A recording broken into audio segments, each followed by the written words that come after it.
So thank you in advance. Let's just remind ourselves what this is for. There is an outcome statement intended to reflect the thoughts and ambitions of this room full of people in this summit. It is in draft. Your groups looked at or considered whether some of the draft objectives were fit for purpose, irrelevant, strong enough, overambitious.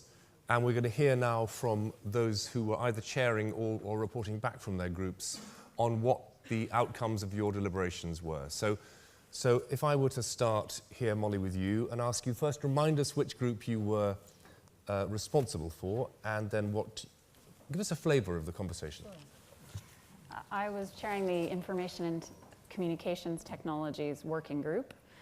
We understood the remit to take those three suggested areas for working groups to look at, the sort of developing zero carbon and climate positive strategies, products and services for customers. We took that very literally to mean we need to create 3 to 5 recommendations that will then be either addressed to industry or government at the end of it. So we organized our session very much around that, and we have 4 concrete recommendations to share with you. I think the flavor of I've been thinking a lot through the morning around cities, because the flavor of the session, which was a whole range of ICT companies, so telecommunications, software, hardware, switches and routers. It was all of these companies, I think, have tremendous ambition and optimism to essentially make the planet climate positive by 2050, by 2020 if they could. There have been a number of papers in the last 5-6 years, reports quantifying the opportunity for information and communications technologies to really transform how we live our lives.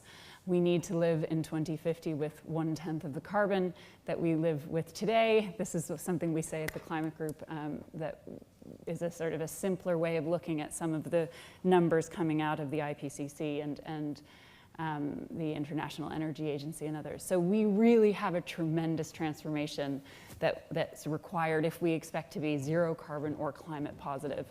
And the industry is terribly optimistic, but also recognizes that this is hugely complex. Some of the discussion this morning around cities just highlights that these are not technological challenges. They're political, they're market challenges, they're behavioral and social challenges, and untangling that is not the job of one industry. Nevertheless, I think our group wanted to make 4 concrete commitments, particularly for industry to take forward. So rather than blame it all on governments, to take some proactive measures. So this obviously spans both the company's own operations and footprints and supply chains, and also everything that the companies would like to be providing in terms of products and services, such as smart grid, enabling something like London's 25% electricity generation being generated locally. Those kinds of solutions will require IT and telecommunications in order to deliver them. So the companies, the commitments span both sides. So first, to match that ambition of the ICT industry to solve all the world's problems, they realize they need to demonstrate that it's actually happening.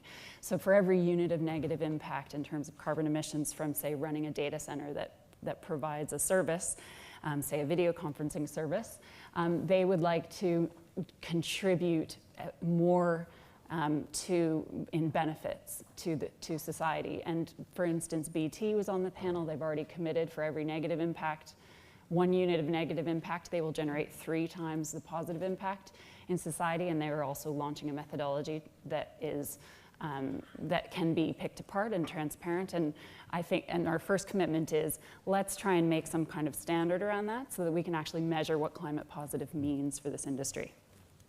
The second is that all these big trends in IT and telecommunications, you've heard about the cloud, big data, Internet of Things. Maybe you haven't heard of them all, but I won't go into it. Big data is one area where the transformative potential is huge. I think the group thought that You know, the famous saying, if Henry Ford had asked people what they wanted, they would have said faster horses. I think the ICT industry thinks that they can provide things that no one imagines yet. So there's this tricky sort of demand and supply challenge at the moment where we might not even know how to ask for what the ICT industry could provide. So they wanted to create a platform of data sets, essentially the raw materials to create all kinds of new solutions. Imagine this database also had a set of challenges from governments like London or national or subnational governments saying, we want to be climate positive in this area, in our trash, our waste, our whatever. And then the industry could set up hackathons, imagine something like Code for America, but globally, Code to Save the World. So it was a big database of the raw materials to solve, to create climate positive strategies. Now, every device we use, every laptop, every time we make a phone call, there's a supply chain behind that is obviously impacting on the global emissions, and it's growing. Data centers are growing very quickly. So the group wanted to create a knowledge marketplace at first, but perhaps an actual financial mechanism would be added at some point for all of the supply chain, the member organizations in the supply chain of big ICT companies to be able to share best practices. I think this is something really concrete that they could take forward, potentially with CDP as partners or others who've been in the discussion today. And finally, a very simple one. Most in operations, not only when you purchase a phone, for instance, but when you operate it, there are more emissions associated with that operation phase often than the development of it or the waste of it. And so 80% in Microsoft's research, 80% of IT managers and CIOs have no accountability in the budget for saving, or they don't pay for the energy that their systems consume. And so it's a very simple commitment potentially to every industry to align the use of ICT equipment in their own operations with paying for that energy. So. Thank you. Very practical, lots of measuring and sharing. I like the last one particularly. Yes, I think we wanted to be very ambitious, but we recognized we needed to take it home and set out some things that could be done potentially that B4E and the partners here could track for the next few years. Very good. Thank you, Molly. Nick. Thank you. So I had a discussion yesterday on renewable energy, and before sort of going into the debate, I think we sort of made the observation that the context in which our debate took place was, very much observing that there's a dissonance between, on one hand, the warning of major international organizations like the International Energy Agency, the World Bank, United Nations Environment Programme, all warning that a rapid shift in investment towards energy efficiency and low carbon technologies is needed to prevent the worst impacts of climate change. And on the other hand, political action, which tends to be, which in the last 12 months has very much been hesitant at best at tackling the worst impacts of climate change and providing investors with the long-term certainty they need to invest in the low carbon and renewable sector. So taking that into account, our first recommendation was very much around the need to have long-term frameworks for investors in the renewable energy sector, which sits above everyday party politics. And that it was really a key issue that we identified in terms of reducing political risk, because political risks has a key bearing on the cost of financing renewable energy projects, and the cost of financing in turn is a major component of the cost of new renewable energy technologies like offshore wind, for instance. But clearly also reducing political risks allows you to attract a new range and a wider range of financing sources to come towards the sector and help meet the financing challenge of financing a major transition towards a renewably powered economy. So concretely, we thought that two types of signals were important from policymakers. The first one is very much a long-term volume signal, so a clear market signal that an increase in renewable energy is wanted domestically and internationally. And examples that were given there were a renewable energy target at European level for 2030, or a decarbonisation target and the energy bill in the case of the UK. 2030 is an important date in that respect, both environmentally speaking, because if we are going to stay on track for preventing the worst impacts of climate change, we need to be in a situation by 2030 where developed economies have substantially reduced emissions from their power sector. but it's also in investment terms the next investment cycle. So it may sound a distant date in the future, but when you're looking at this from an investment perspective, especially if you want to invest in the supply chain, so build a factory to manufacture offshore wind farm components, 2030 really isn't all that far away, and you need to have visibility up to that point to make investment decisions in the next few years.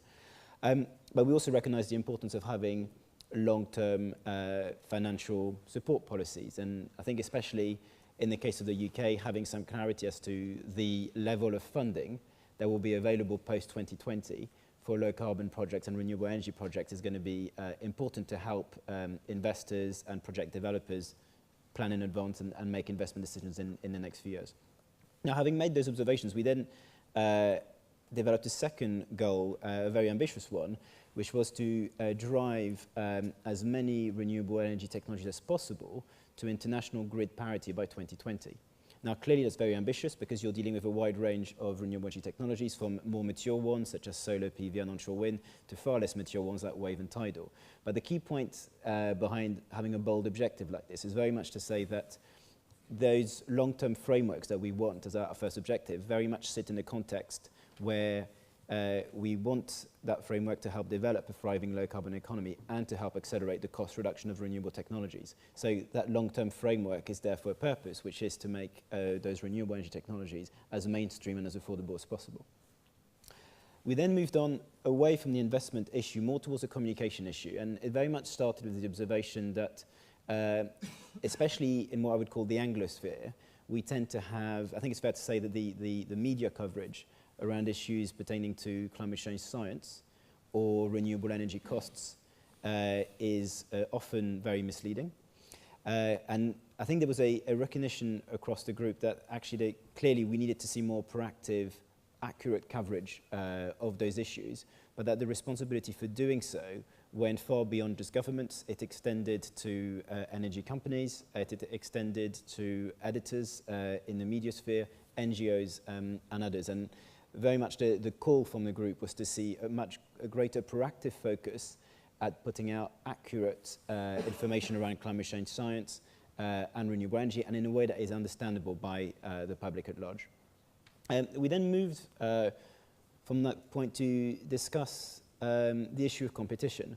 And an important issue that came up was based on the fact that in the UK and other European markets especially, you often have a situation where the electricity market is dominated by a handful of vertically integrated players. We tend to refer to them as the big six here in the UK.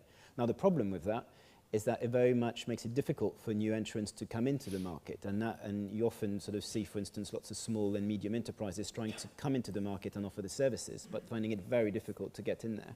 And that in turn stifles innovation, it stifles competition, and that can have a damaging impact on electricity prices. So a key call that came out from our group discussions was for policymakers to put far more emphasis on the need to help new entrants access the electricity market, to help boost competition, help boost innovation, and help reduce electricity prices for consumers. And an important issue within that was very much the issue of transparency of information. Clearly, the problem where you have a market dominated by a handful of players is that you have very little liquidity as a result and only limited amounts of transparent market information that is available to everyone, and that makes it hard for new entrants to come into the market. So a greater focus on improving market liquidity and transparency of information available to all was a key point that came out of those discussions. And finally, at a much more global level, we finished with discussing the role of the United Nations and the international talks in all of this. And I think the main observation that came out of those discussions was very much along the fact that clearly the climate talks in Paris in 2015 will be crucial, and we need to see a global deal emerging from that. But I think we need to be careful when we talk about a global deal. What we're looking for is not just a global deal, but it's a global deal with significant emission cuts that will maximize the chances of staying under 2 degrees Celsius and prevent the most dangerous levels of climate change. So it needs to be a global deal with some bite rather than just a sort of business as usual international agreement. So that was the sort of Thanks very much.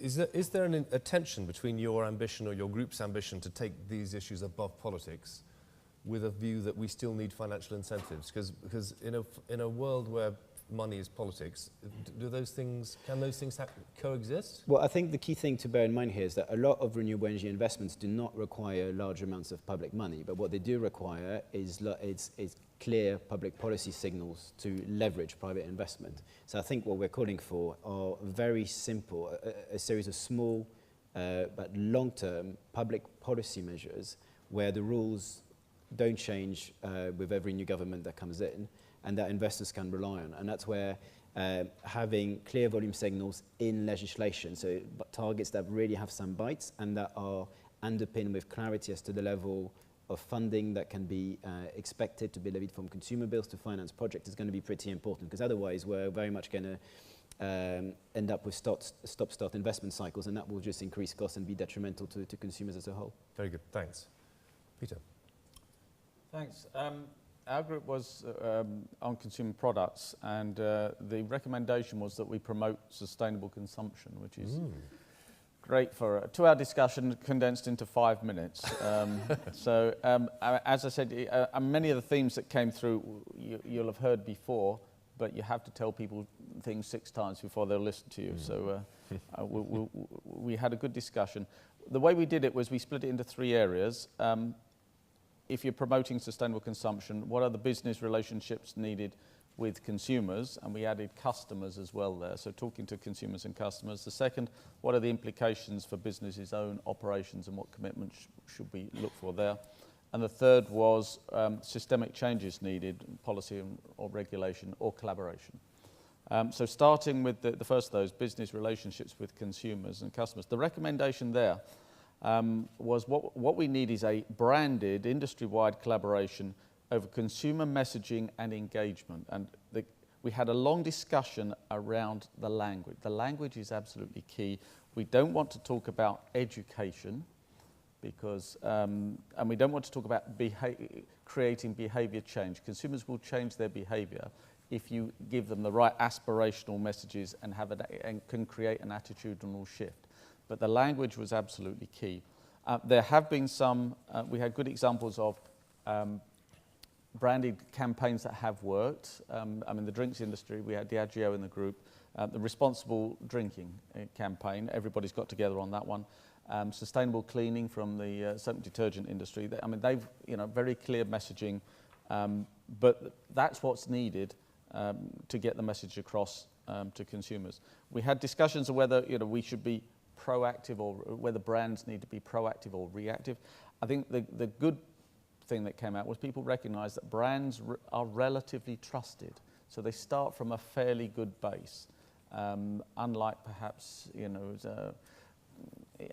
corporates or politicians, I might say, but brands are relatively trusted, so they're in a good place to give the messages.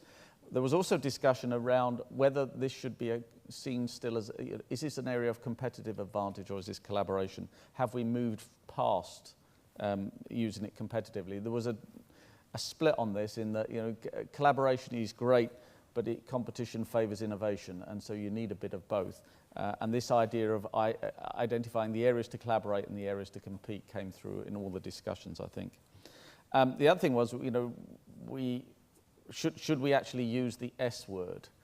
Someone described it as Voldemort. It's the word that should not be named, in that it should be there, but as soon as you actually use the S word, it turns people off. And so, we have to be careful, because if you don't use the S word, someone will invent another word beginning with something else. But that it has to be in the messaging, but it's not preaching, and we shouldn't sort of create this. Sustainability is a fairly abstract concept to most people, and we all like the Renault, the advert. Sustainability should be the shiny silver car. It's what everybody wants. It's good for them. It's fun and all the rest of it. So finding a way to do that. So that was the first. The second area was business's own operations, and really the recommendation there was it was pretty straightforward. That all businesses should understand their full value chain and where their impact hotspots are. And it sounds a simple thing, but many of them don't.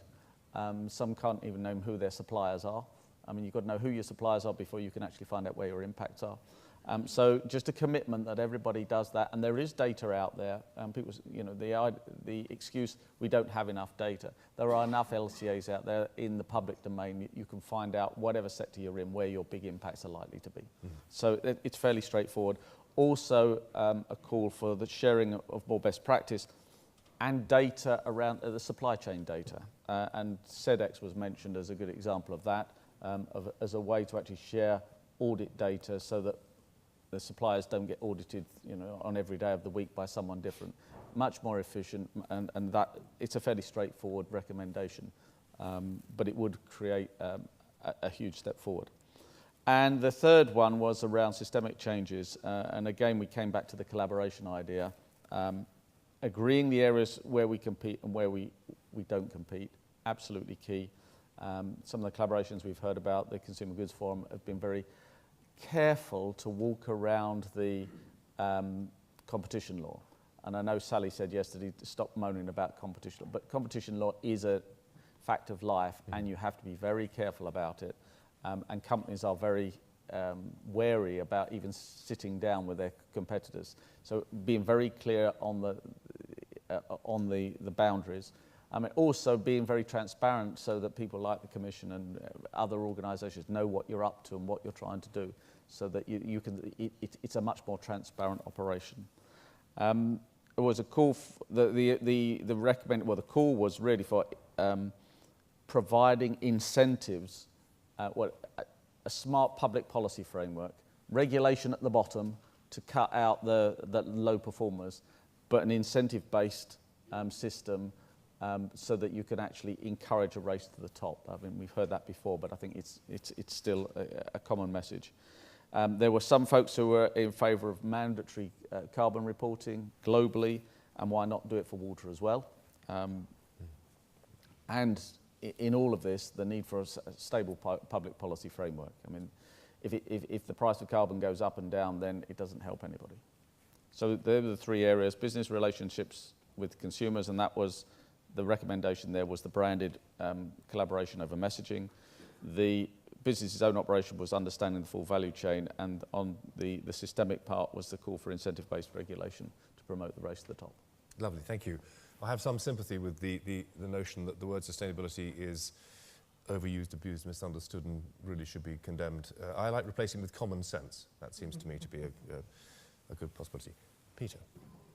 So I chaired the transportation and mobility track. Not a small topic. No. So I think we started with Jim Leap's words of yesterday, saying this is fraught with huge potential, or as we've said, it's opportunity masked as a crisis. We also encouraged ourselves, I think, very early on to think scale. I think we've talked about this sort of the degree of change we have to do here. It's 768 grams of CO2 per dollar of GDP. Currently needs to get down to 6 grams. So this is a 99% shift of the global economy. It's not an increment, which is great, again, laddering up to the theme of the conference. But also, that's also a problem in the context of transportation in the EU. 20% by 2020 reduction on a 1990-based target is actually seen an increase of 10%, offsetting many of EU's gains in other sectors. So we were sort of thinking scale, but also thinking sort of where are we starting from. But also the opportunity. US figure, 71% of US oil is used for transportation, but 1 gallon in 7 is used to propel the vehicle forward, and only 4% to propel the person forward. So the huge opportunity. And who was in the room? We had a great panel filled with expertise both in the room and on the panel itself. The panel talked passionately about bikes, car share, as a business model, and trains connected with joined up policy thinking at the EU level. So great starters from the panel. And then joined by transport practitioners, trade associations, far-sighted retail, academia, NGOs. So great mixture in the room. In terms of the scope, transportation and mobility, you can talk about new build ecosystems in developing world, ground up urban planning through to improving, retrofitting what we have. Consumer transportation, which we saw as a societal change that was required, versus freight, which was more of a business model, sort of ecosystem change, and then new tech versus new business models. So that's where we started. and 3 hours was way too short. So we decided a couple of narrowing things. One, to narrow from freight into personal urban mobility, but recognize the huge impact that freight has. And then also narrowed away from aviation, recognizing we didn't really have quite so many people in the room representing that, and 650 million tons, it was the lower emissions, albeit worrying growth. So within that context, we then sort of split up into effectively two sort of strands of topic, and then created a sort of a business pledge and a wish for a policy pledge. On the sort of radical existing infrastructure upgrades, we saw the situation being that actually net zero is already a target in quite a few places, from the train industry itself saying we will be fossil fuel free by 2050, EU targets on new vehicles, so that was good. The business pledge that we sort of hung on to that was really that governments in general are very good at setting these long-term overarching, sort of way out of my electoral time zone. There's a big target over there, let's go for that. And in my electoral time zone, let's make sure I'm re-elected. But what businesses are doing with their natural time horizons is they can help work towards those interim targets.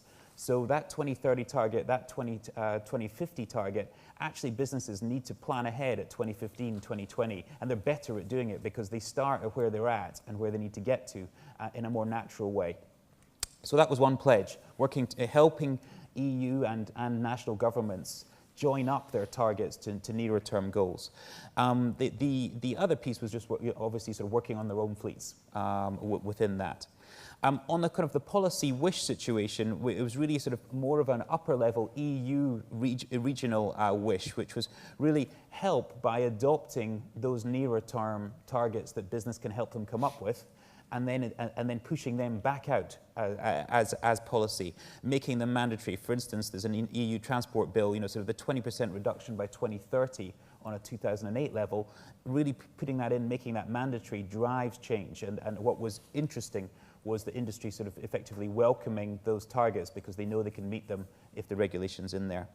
The other one, higher level, was on the regional harmonization, slightly cheekily, as a certain train manufacturer left the room and say, why don't the German trains run through the tunnel to London? And unfortunately, the gentleman had left by the time we had a chance to answer that. But that idea of regional harmonization as much as possible on modes. So that was the radical existing infrastructure upgrade piece. On the sort of new net zero multimodal, how do we design this from scratch? We saw the main sort of barrier / situation as being like, where are the spaces to co-create solutions?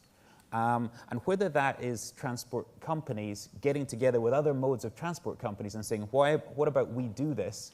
And we do this not when it's the city government that has put it on the procurement schedule, but actually we want to get together and brainstorm new modes, new connections. The other one was a non-adjacent but complementary connections. For instance, we had IKEA, a far-sighted retailer in the room, and car manufacturers saying, how about charging stations that would link up between our stores? And then the other two sort of gaps was this sort of business to government. We've heard it a lot, so I won't say more, but just that there's new ways to engage. And business to consumer. What we found in our trek in particular is that there's a recognition of a new digitally native consumer who has a completely different concept of ownership and on digital, so that the industry has to meet that. So two things, business pledge and policy here. Business pledge was this willingness and a pledge to experiment, sort of on ability on two ways. One was create an adjacent and non-traditional value chain experiment. So everyone in our sector should have a B&Q by Street Club equivalent, or a Hertz by Zipcar equivalent. They could be the disruptive business models of the future. Let's not be a Kodak. The other one was the non-adjacent power to look at influencing other sectors. IKEA's example being a great one, saying that you can actually potentially drive an EV from Stockholm to Barcelona, charging at each store along the way. So helping other sectors, and we didn't really talk about it, but the influence on freight is huge as well. And then on policy, on this piece is really is more local. It's like avoiding high carbon infrastructure lock-in, increasing the desirability of public transportation, So we said London was very good at that, actually creating those icons of public transport so that we all wanted to do it. And then looking at all the little or no added cost places. So for instance, parking spaces for EVs, cycle paths, but most importantly, probably including the availability of data. We've heard about RidePal in San Francisco already, CityMapper in London, that idea of bringing open data together and allowing third parties to go wild on it. So really just sort of two pieces to conclude there on business. It's about driving and coping with disruptive innovation, really sort of embracing that disruptive innovation and creating the spaces to co-create and experiment. And I know government is the net zero ambition and reality, bringing it near term into current policy. And really, I think we haven't heard it sort of explicitly before, but it's come through as TLC, transparency, longevity, and consistency in government policies is vital. We closed with a quote really from the mayor of Bogota. When Bogota was mentioned earlier, saying, sort of development is not when my poor people can afford cars, it's when my rich people prefer public transport. Very good. Thank you very much indeed. That was terrific. And finally, Ian. Good morning. We had a very good discussion in the Agricultural and Forestry group, and Tony Simmons led that group.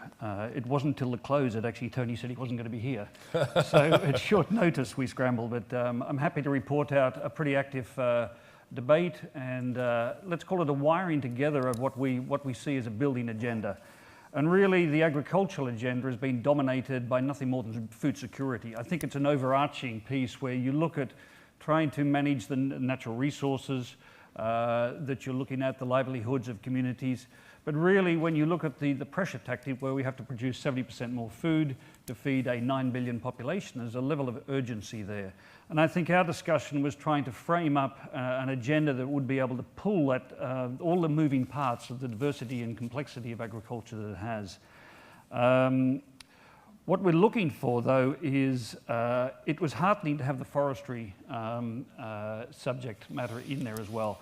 In the food and beverage industry where I come from, a lot of it's to do with regards to the agricultural sourcing of the products. But when you look at nearly 60% of our raw materials, when you look at a natural food and beverage industry, that includes not only the agricultural supply, it actually talks about packaging as well. And I think it's important to include that debate and make sure we capture, because really, when you look at agriculture and forest, they do cover 2/3 of our planet. They actually are the missing 30% of the carbon emissions. And really, although they contribute only to 6% of GDP, they are the largest employer of the world, as well as the largest threat to our natural ecosystems. And so there was a recognition that we need to pull this agenda together. And I think a lot of the other subject areas we've talked about this morning has a very advanced agenda, and I think agriculture needs to come to the table with regards to a framework of pulling it as well. So we looked at three major areas: certification and sustainability goals. We looked at natural capital risks, and we looked at zero deforestation, and that's really the outcomes of where we came to. Let me take the first one.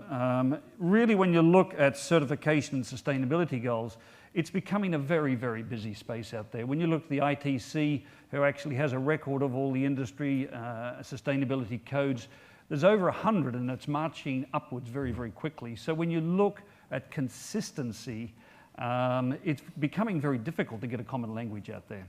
And when you look at the diversity of where these codes originated from, they have different focuses and concentrations. And I think what we were looking for as an output of our group was to align certification and sustainability goals, but particularly around the definitions, policies, incentives, and practices. Because I think when you look at from the smallholder farmer through to the large agribusinesses or tropical agriculture to temperate agriculture, there needs to be an alignment. It's a bit like the definition of sustainability. When you look at the definition of certification and sustainability goals, there's really a diversity there that really is not doing anybody any favours. With regards to that alignment, we need them to be more effective, transparent, and inclusive across policy, and also to include the stakeholders of producer, sourcing, processor, and consumer domains. So really it's an overarching theme as to pulling this together and making sure that we have the correct focus and we have line of sight from the UN to the smallholder farm, that there's a level of consistency that you could draw a line and everybody actually knows where they're talking about. That will bring together a level of collaboration, And I think there is going to be collaboration. It also brings a private-public policy partnerships together. And I think while the public domain was actually leading this agenda, we went to Rio and saw the private sector actually invited to the table. There's a feeling now that we've got to look back, and as the private sector takes this agenda very, very quickly and strongly, we've got to make sure we don't exclude the public sector. So it's a little bit of Rio in reverse, I think we've got to look at. The other one is a new area, and while it's talked about biodiversity, ecosystem services, etc., is the identity of this natural capital risks and net positive returns that need to be included in supply chain accounting and policy approaches.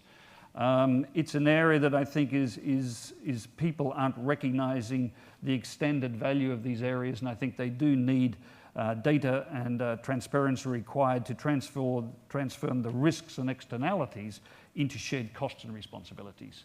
And I think that's a building theme that I think will come. The other area is obviously Tony's speciality, which is zero deforestation. And I think his theme that he wanted to put in the output from our group was to rationalise and clarify zero deforestation commitments, targets and claims. And I think that's nothing more than to ensure a better understanding, a bit like the certification area, better understanding, controls, disclosure and outcomes, which will reinforce local, national and global aspirations on wise forest stewardship. He must have written that at the end of the evening because it's quite a mouthful.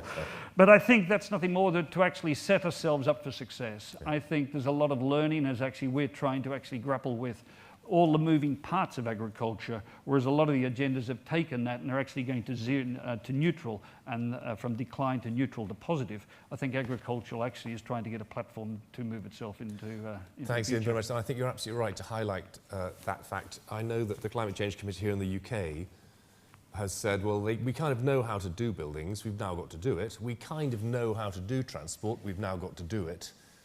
But agriculture is really giving us a problem.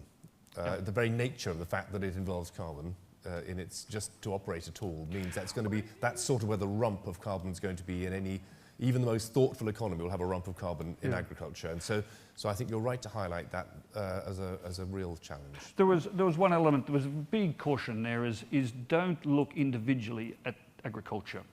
Don't look at becoming a skill and a strong performance in one area because it actually could have an incredibly negative effect on another. Yeah. And therefore we need, and this is where the certification discussion took place, is that don't focus in the areas of speciality. Look at the farming industry as a holistic approach to make sure you get the foundations nicely balanced and then move into your priorities. Otherwise you will actually may have an environmental gain but a social catastrophe. Very good. Thank you very much indeed. You have masterfully compressed 15 hours of deliberation into 35 minutes, for which I am extremely grateful. What happens is that the output that you and the groups produced yesterday gets incorporated into a revised output document which will be distributed, I'm told, to all participants by the end of this week for you to use. And let's remind ourselves the net zero climate positive is a stretch goal. And I think the question we all need to ask is, do we have and will we have a document that actually does raise the game for us collectively? So thank you very much indeed for your time yesterday and today. Much appreciated. It's now time for us to stop for a cup of coffee. Can I ask that we're sitting back in this room at 1:15? The coffee is outside. Thank you for your attention.